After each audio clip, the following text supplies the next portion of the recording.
60 minutes business. Toute l'info éco et business à la mi-journée sur BFM Business. Le chiffre d'affaires de Neoen, premier producteur indépendant d'énergie renouvelable en France, en hausse de 12% sur l'ensemble de l'année avec, on va le voir, une accélération au 4e trimestre portée par la mise en service de nouveaux projets. On va en parler avec le directeur général de l'entreprise, Xavier Barbaro. Bonjour. Bonjour. Merci d'être avec nous. D'abord un mot sur cette année 2021. C'est une année qui a été bonne pour Neoen, dans un contexte qui est toujours difficile pour plein de raisons, de supply chain, d'acceptation locale. Mais Neoen, comme chacune des 12 années précédentes, grandit bien et grandit de manière homogène dans nos différentes régions et dans nos différentes technologies, et à la fois en termes industriels et évidemment en termes financiers. Quel est votre objectif d'EBITDA? Vous aviez annoncé en novembre entre 295 et 310 millions d'euros. Oui, on l'a confirmé hier soir, donc ça sera connu le 14 mars. Ce qu'on a publié hier, c'est notre chiffre d'affaires à 334 millions d'euros, donc une forte croissance, 12% sur l'année, et en particulier 22% en plus sur le 4e trimestre, donc on accélère. Et ça se traduit évidemment en EBITDA derrière. On a donné une marge typique d'EBITDA de 90%, donc le résultat définitif communiqué dans un mois.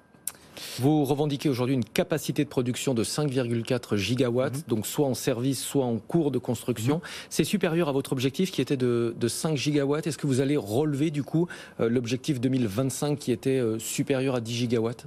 Alors, au moment de notre introduction en bourse en 2018, on avait dit qu'on ferait 5 gigawatts à fin 2021. On est à 5,4, donc on est bien au-delà de l'objectif. On a dit au mois de mars 2021, en redonnant des perspectives, qu'on serait à 10 gigawatts à la fin de l'année 2025. Donc on l'a pas relevé. C'est déjà un objectif ambitieux mais soutenable. Et donc rendez-vous fin 2025 pour voir où on arrive.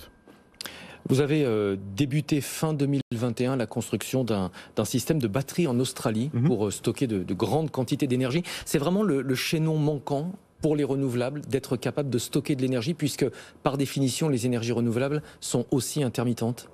Oui, alors ça dépend des pays. En Australie, Neoen fait beaucoup de batteries. On en a effectivement annoncé encore une parce qu'on en avait déjà 4 en exploitation. On en a annoncé une nouvelle à Canberra.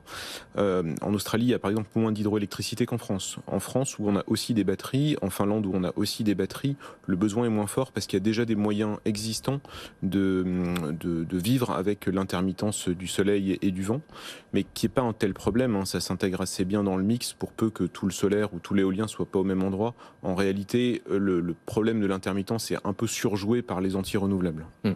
La flambée du prix des énergies fossiles, évidemment, pour les consommateurs, c'est un problème de pouvoir d'achat. Ça redonne malgré tout de la compétitivité aux énergies renouvelables. Ça, c'est une bonne nouvelle pour vous. Bien sûr, il n'y a pas de malgré tout. Les énergies renouvelables étaient déjà compétitives, elles le sont encore plus. Aujourd'hui, vous voyez, Neoen en France produit des électrons verts à peu près à 50 euros, 60 euros, 70 euros. C'est la moitié, le tiers, peut-être même le quart des prix de marché qu'on voit pour les 12, 18, 24 prochains mois. Donc les énergies renouvelables sont plus que jamais la solution et non pas le problème. Et nous, Neoen, on est particulièrement compétitifs à l'intérieur des producteurs. La France a obtenu que l'électricité nucléaire soit considérée comme verte aux yeux de la Commission européenne. Quel est votre regard? C'est une approche pragmatique de Bruxelles ou est-ce que c'est surtout une victoire politique de la France? Les deux. Enfin, nous, on n'est pas anti-nucléaire chez Neoen. Le nucléaire a l'immense avantage de ne pas émettre de CO2 et entre guillemets, on l'a déjà sur les bras, donc autant le prolonger. Mais cette décision a quand même été très critiquée par plusieurs ONG. Par des Allemands, par d'autres ONG. Écoutez, le nucléaire, c'est un savoir-faire français. Je ne sais pas si on doit en être fier. En tout cas, on l'a, autant le faire vivre.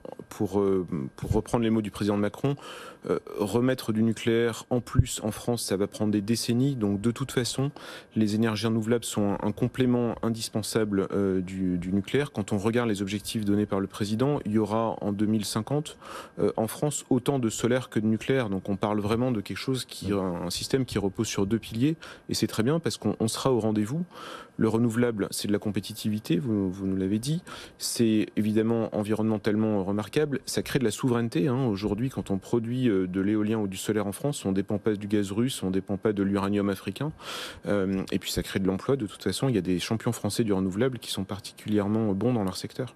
Un dernier mot, l'image des éoliennes qui s'est dégradée ces dernières années. Au début, les Français étaient très enthousiastes. Aujourd'hui, ils sont beaucoup plus critiques. C'est quelque chose que vous ressentez dans vos projets de développement ? Oui, on le ressent et on l'accepte. C'est un débat qui est parfaitement légitime, c'est démocratique. On peut aimer, on peut ne pas aimer. Le président Macron disait que les éoliennes abîmaient les paysages. Moi, je suis pas d'accord, mais chacun son point de vue. En tout cas, nous, Neoen, on fait de l'éolien de manière extrêmement responsable en France. C'est vrai qu'on en fait plus en Finlande ou qu'on en fait plus en Australie.